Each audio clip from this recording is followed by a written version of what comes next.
I mean, I really I had just become a member of the Actors Studio, and I didn't really want to do it. Welcome back to Hollywood Bulletin. Get ready, because what you are about to hear will completely change the way you remember Gilligan's Island, and by the time you reach the final line, you will never look at that sunny little sitcom the same way again. So stay with us till the very end. You may think Gilligan's Island was just a cheerful sitcom from the 1960s, filled with laughter, coconuts, and seven castaways smiling on a sunny island. But the truth behind that fake beach is much darker, because many years later, one cast member finally broke the silence with a sentence that shocked fans everywhere, saying that on screen they looked like one big family, but off-screen some actors felt so isolated that they wanted to walk away from the show. Entirely behind those bright sets where they joked about spinach and cracked silly lines was a world. CBS never acknowledged a world where one actor was told to remove his shirt just to get the role, where a leading actress silently endured harassment, and where a real lion once broke free and charged straight at a cast member, almost turning a family sitcom into a tragedy. After decades of silence, the surviving cast members finally revealed 10 secrets the network tried to bury for over 50 years. And once you hear them, your childhood memories of Gilligan's Island will feel completely different. First truth comes from the audition that nearly turned into a strip test right inside CBS shortly before he passed away. Russell Johnson revealed the humiliating demand he faced when he auditioned to play the professor. He walked into the CBS room wearing a crisp white shirt and tie. Holding his script hopeful and ready, he read his lines, and a long silence followed. The producers stared without expression, then one of them casually asked him to remove his shirt because they wanted to check if he was attractive enough. There was no joke, no misunderstanding, simply a demand meant to strip him down right there. He refused with dignity, saying they had the wrong man if they wanted a swimsuit model, and he left convinced he had ruined his chance. But later, a production assistant confirmed that executives actually planned for the professor to be shirtless in every episode. Only Sherwood Schwartz rejected the idea, immediately insisting the professor was meant for intellect, not for muscles, and fans would never know that Johnson had to fight for the very dignity of his character on the very first day. Next is the cruel isolation that pushed Tina Louise to tears. Although Ginger looked glamorous, confident, and adored, on screen, the woman behind the role endured coldness so harsh that some days she locked herself in the makeup room and cried. She walked onto set every morning with a smile and polite greetings, yet the replies were cold nods and stiff glances. She hoped it would change, but one careless joke made everything worse. Bob Denver jokingly said the show would be more fun without the diva, and the rumors spread fast. Even though Tina had never acted like one, soon she found herself eating alone, sitting in silence. While others laughed at a separate table, she never understood what she had done wrong, and the loneliness became heavier each day.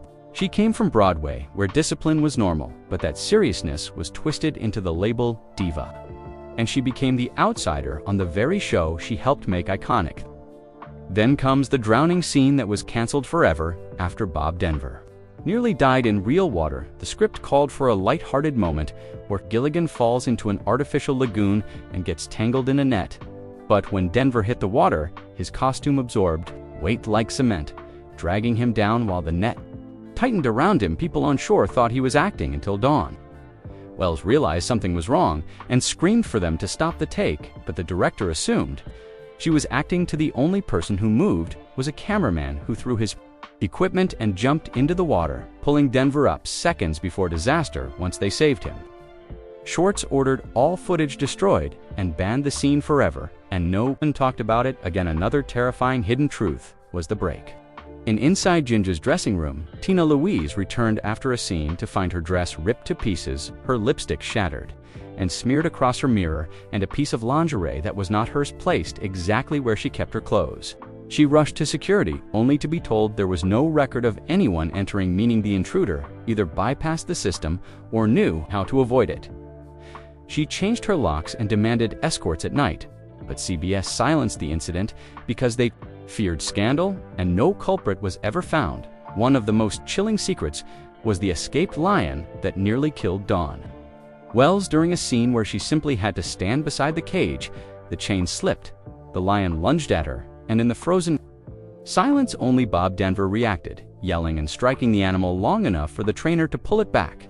Schwartz canceled the scene immediately and erased all footage so fans never knew. How close Marianne came to death then, there is dawn. Wells revealing that CBS forced her to wear shorter and shorter shorts every week. The costume team kept trimming them despite her protests until she secretly sewed extra lining inside to protect herself from wardrobe accidents and from low camera angles. The studio warned her that refusing would cost her the role, so she had no choice, and the hems kept disappearing. Each season, the silent feud between Bob Denver and Tina Louise grew so bitter that they stopped speaking entirely, all because Denver demanded that his name and Alan Hale's be placed above Tina's on promotional posters, a demand CBS rejected, but the damage was done and the rift lasted through the final seasons, creating icy tension behind those cheerful scenes. Then there was the slap scene where the skipper accidentally hit Bob Denver so hard that he collapsed unconscious for nearly 20 seconds. The crew waited in stunned silence, unsure if it was acting, until Denver finally gasped awake, and Schwartz immediately ordered the take destroyed because it crossed the line from comedy into real danger. Another buried secret was the real snake scene that went horribly wrong during season 1. When the production used real snakes for authenticity, 3 snakes escaped instantly and bit 3 crew members, causing panic across the stage. Schwartz shut the scene down, and CBS denied it ever happened. And finally, the most shocking truth of all, the dark ending that never aired, an ending discovered decades later, showing Gilligan waking up in a hospital bed being told by a doctor that the island was only an illusion created by trauma, and then Skipper entering as an older, tired man. The ending was scrapped because it was too cruel, and Schwartz believed the magic would die if they ever left the island. For more than 50 years, Gilligan's Island looked like a happy escape. But behind the scenes were near fatal accidents, emotional scars, cruel rumors, and buried truths. Yet these struggles shaped the show into a piece of television history built from the determination of people who endured far more than viewers ever knew. And now these secrets finally come to light. Share which secrets shocked you the most in the comments, and make sure you like, share, and subscribe to Hollywood Bulletin, and press the bell icon so you never miss another untold Hollywood story.